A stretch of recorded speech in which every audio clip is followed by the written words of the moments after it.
بسم اللہ الرحمن الرحیم۔ السلام علیکم۔ تاریخ عالم مختلف اقوام کے کمال اور زوال کی داستانیں بیان کرتی ہے، لیکن اندلس کے عرب فاتحین کے کمال و زوال کی داستان سب سے زیادہ دلچسپ اور سب سے زیادہ سبق آموز ہے۔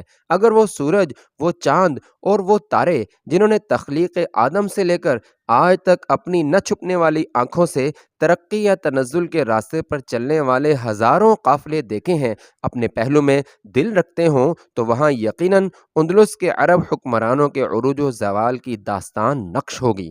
اندلس میں مسلمانوں کی فتوحات کے ابتدائی دور کے بعد شمالی سرحد کے ساتھ ساتھ عیسائیوں کی چھوٹی چھوٹی سلطنتیں قائم ہو گئی تھیں۔ طاقتور حکمرانوں کے زمانے میں یہ سلطنتیں اندلس کی اسلامی سلطنت کی باج گزار بن جاتیں، اور کمزور حکمرانوں یا مسلمانوں کے باہمی انتشار کے زمانے میں یہ اپنی خود مختاری کا اعلان کر کے سرحدی علاقوں پر لوٹ مار شروع کر دیتیں۔ اندلس میں اموی خاندان کا عہد حکومت مسلمانوں کی شان و شوکت کا زمانہ تھا، اور اموی سلاطین شمال کے چھوٹے چھوٹے عیسائی امراء کی ریشہ دوانیوں کے باوجود ان سے فیاضانہ برتاؤ کرتے رہے۔ 5ویں صدی ہجری میں اموی خاندان کے زوال کے بعد اندلس کے مسلمان لامرکزیت اور انتشار کی آخری حد تک پہنچ چکے تھے۔ اندلس کی عظیم سلطنت قریباً چھوٹی چھوٹی ریاستوں میں تقسیم ہو گئی۔ اس انتشار سے الفانسو ششم نے فائدہ اٹھایا اور شمال کی عیسائی حکومتوں سیچوریا، لیون اور قسطلہ کو ملا کر ایک سلطنت بنا ڈالی۔ اندلس کے مطلق العنان مسلمان امراء جب اپنے کسی ہمسایہ سے مغلوب ہوتے تو الفانسو کو مدد کے لیے پکارتے۔ وہ ایک حکمران کو دوسرے کے مقابلے میں کھڑا کر کے اپنی مدد کی قیمت وصول کرتا، یہاں تک کہ اسپین کے قریباً تمام حکمران اس کے باج گزار ہو گئے، اور اس کی فوج نے ملک کے طول و عرض میں چوکیاں قائم کر کے لوٹ مار اور قتل و غارت کا بازار گرم کر دیا۔ اس مصیبت کے وقت مراکش اور الجیریا کا حکمران یوسف بن تاشفین مسلمانوں کی مدد کے لیے پہنچا۔ اس نے انہیں عیسائیوں کی چیرہ دستیوں سے نجات دلائی، لیکن اندلس کے مسلمانوں کو کوشش کے باوجود ایک مرکز پر جمع نہ کر سکا۔ جب مسلمانوں میں مصالحت کی کوئی تدبیر کارگر نہ ہوئی تو اس نے اندلس پر قبضہ کر کے اسے اپنی افریقی سلطنت کا ایک صوبہ بنا دیا۔ افریقہ کے مراتبین کی یہ سلطنت، جس کی بنیاد یوسف بن تاشفین نے رکھی تھی، دیر تک قائم نہ رہ سکی۔ اندلس کے امراء اس میں کمزوری کے آثار دیکھتے ہی اس کے خلاف اٹھ کھڑے ہوئے، اور اندلس میں جتنے بڑے بڑے شہر تھے اتنی ہی سلطنتیں قائم ہو گئیں۔ اس نازک مرحلے پر عبد المؤمن نے مسلمانوں کے اقتدار کے گرتے ہوئے محل کو سہارا دیا، اور اندلس کے چھوٹے چھوٹے خود سر حکمرانوں کو مغلوب کر کے موحدین کی سلطنت کی بنیاد رکھی۔ موحدین نے شمال کے عیسائی حملہ آوروں کو پے در پے شکستیں دیں، لیکن بدقسمتی سے وہ افریقہ میں بیٹھ کر حکومت کرتے تھے، اس لیے اندلس پر ان کا قبضہ آہستہ آہستہ کمزور ہوتا گیا، اور اندلس کے امراء کی سازشیں بڑھتی گئیں۔ 1212 عیسوی میں عیسائیوں نے موحدین کی رہی سہی افواج کو لاس نواس میں شکست دی، اور مسلمانوں کے کئی شہر ایک ایک کر کے ان کے قبضے میں چلے گئے۔ اس دوران 1238 عیسوی سے لے کر 1265 عیسوی تک مسلمان آپس میں جھگڑتے رہے، اور قسطہ کے عیسائی بادشاہ فرڈیننڈ ثالث اور ازاغون کے حکمران نے مسلط ہو کر قرطبہ، ہلبنسیہ، اشبیلیہ اور مرسیہ کو فتح کر لیا۔ مسلمانوں کے لیے قرطبہ اور اشبیلیہ کا عیسائیوں کے قبضے میں چلا جانا بغداد اور بکارا کے تاتاریوں کے قبضہ میں چلے جانے سے کم نہ تھا۔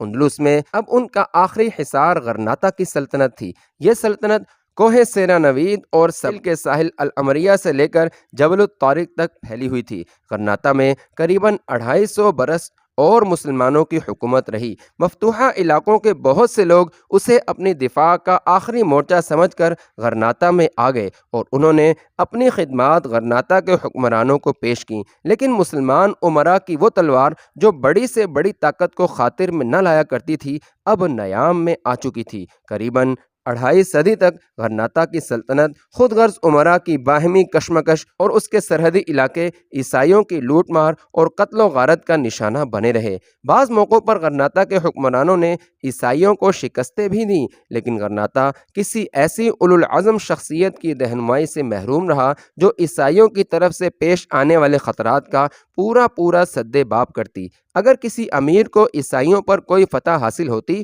تو عوام کا جوش و خروش کچھ عرصے عرصے کے لیے اس کا ساتھ دیتا، لیکن بعد میں پھر یہ سلطنت حسد اور رقابت کا اکھاڑا بن جاتی۔ تاہم اس زمانے میں علوم و فنون کی ترقی کے لحاظ سے نہ صرف یورپ بلکہ دنیا کا کوئی شہر غرناطہ کا ہم پلہ نہ تھا۔ اس کے معمار ساری دنیا میں مشہور تھے۔ اس کی یونیورسٹی میں دور دراز ممالک کے طلباء تعلیم پاتے۔ غرناطہ کے جراح اور طبیب دنیا میں اپنا ثانی نہ رکھتے تھے۔ جب کوئی قوم اپنے لیے آزادی، عزت اور فلاح کا راستہ منتخب کرتی ہے تو علم اس کے لیے ایک تازیانے کا کام دیتا ہے، لیکن جب وہ اس راستے سے ہٹ جاتی ہے تو یہی علم و فن اس کے لیے نشہ آور دوائی بن جاتا ہے اور اسے اپنے عمل کی کوتاہی پر ضمیر کی ملامت۔ 9ویں صدی ہجری اور 15ویں صدی عیسوی کے وسط کے آخر میں غرناطہ کے اسلامی سلطنت کے تنزل کے آثار نہایت تیزی کے ساتھ ظاہر ہو رہے تھے۔ فرڈینینڈ پنجم اور ازابیلا کی شادی کے ذریعے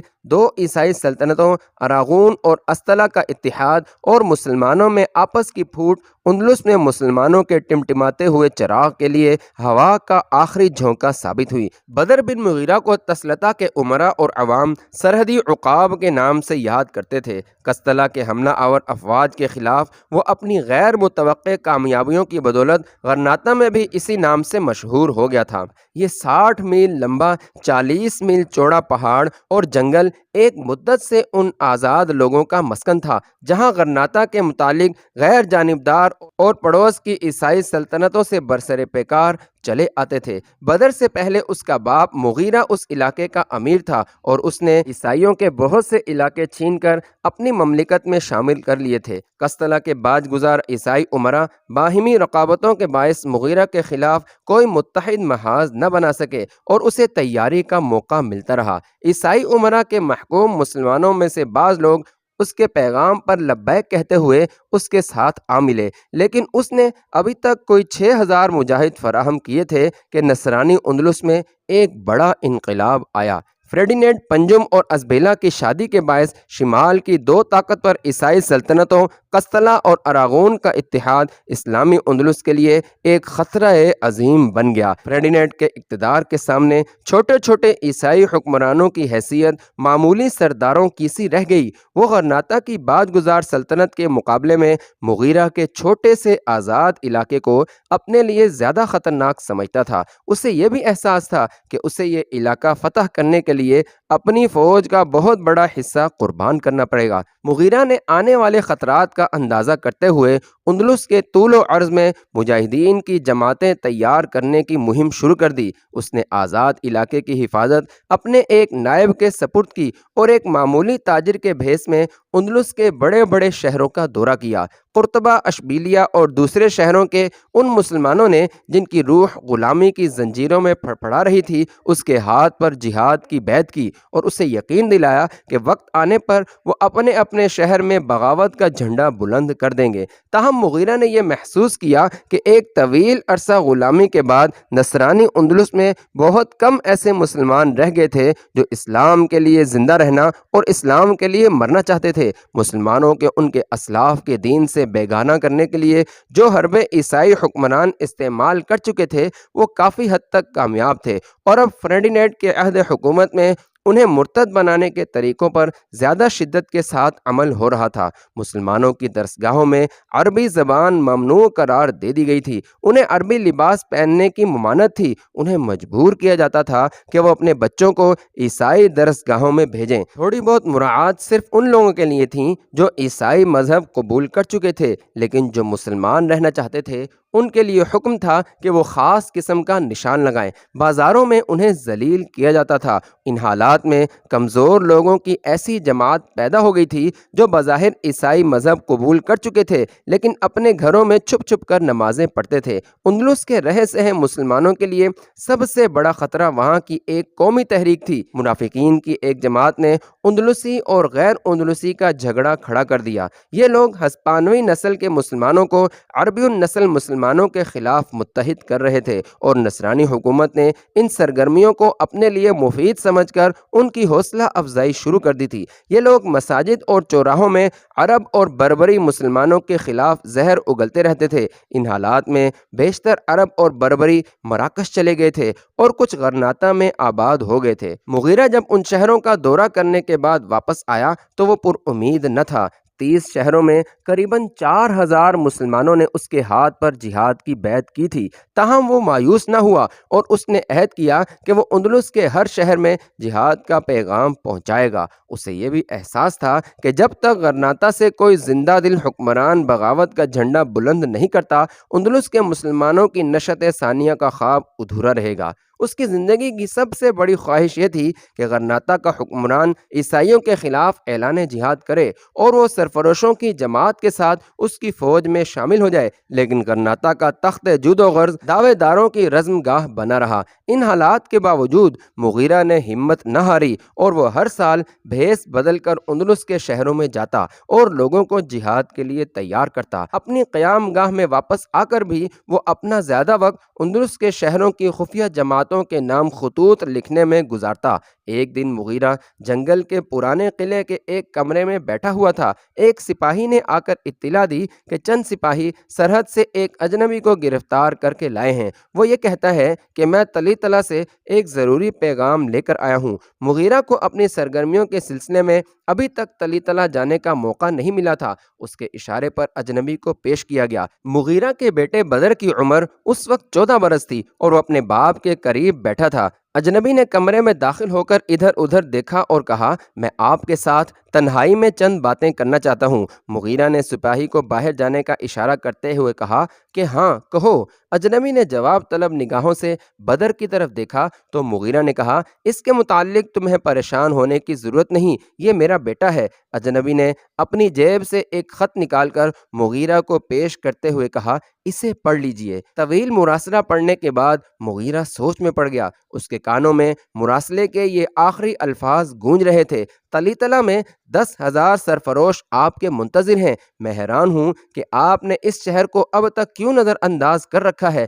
تلی تلا کے مسلمان اندلس کے باقی تمام شہروں کے مسلمانوں سے زیادہ مظلوم ہیں، اور ان میں ہزاروں ایسے ہیں جو ظلم کے بوجھ تلے سسک سسک کر خراج دینے کے بجائے آپ کے جھنڈے تلے بہادری کی موت کو ترجیح دیں گے۔ مغیرہ نے ایلچی کی طرف غور سے دیکھتے ہوئے کہا، جاؤ ان سے کہو کہ میں آؤں گا، بہت جلد آؤں گا۔ اس کے بعد مغیرہ نے چند سپاہیوں کو بلا کر حکم دیا کہ وہ ایلچی کو حفاظت کے ساتھ سرحد کے پار پہنچا دیں۔ رات کے تیسرے پہر مغیرہ اپنے بستر سے اٹھ کر ایک راہب کا بھیس بدل رہا تھا۔ ایک سپاہی نے کمرے میں آ کر اطلاع دی کہ آپ کا گھوڑا تیار ہے۔ مغیرہ نے کہا، میں ابھی آتا ہوں۔ سپاہی کمرے سے نکل گیا۔ مغیرہ شمع کی روشنی میں اپنے بیٹے کے بستر کے قریب کھڑا ہو کر کچھ دیر اس کے معصوم چہرے کی طرف دیکھتا رہا۔ بالآخر اس نے جھک کر اس کی پیشانی کو بوسہ دیا۔ بدر نے اچانک ایک جھرجھری لی اور ایک ہلکی سی چیخ کے بعد آنکھیں کھول دیں۔ میں کہاں ہوں؟ اس نے سہمی ہوئی آواز میں سوال کیا